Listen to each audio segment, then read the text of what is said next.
Hello, I'm here today with Phillip Zimbardo, of all people, here to talk about his experiment.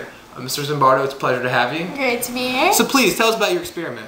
My experiment is called Stanford Prison Experiment, and it evolved from Milgram's experiment, and it says that good people do bad things whenever they're put into bad situations, and it's ultimately a test of good versus evil, and I think that most evil in the world comes from not evil intentions, but higher authorities telling people that they should do something evil, and that good people can allow themselves to do things that they wouldn't normally do under normal circumstances, even if it's bad. This experiment began with a newspaper ad requesting volunteers to partake in a psychological experiment. There were over 70 applicants, and they were all reviewed for psychological disorders, medical disabilities, or criminal history prior to acceptance. The psychologist who conducted this experiment is Phillip Zimbardo, a professor from Stanford University.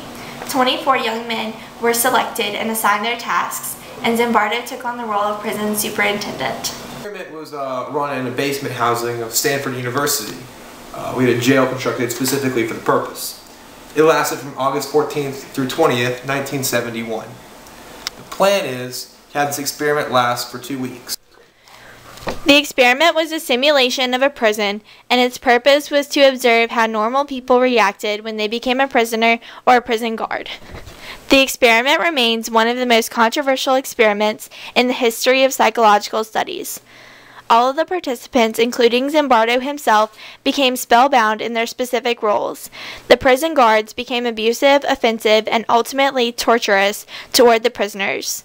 The majority of the prisoners, however, allowed this behavior and bent to the guards' will without putting up any kind of fight.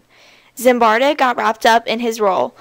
Although he initially instructed the guards that they could not hurt the prisoners, he did not stop the harassment. Many prisoners had psychological breaks due to the guards' increasing torture. The plan for the experiment was for it to last 2 weeks, but it was called off after only 6 days. The experiment was discontinued because of the ethical questions that were involved, so it was not repeated. So thank you for your time, Mr. Zimbardo. You have a lovely day. Thank you for having me.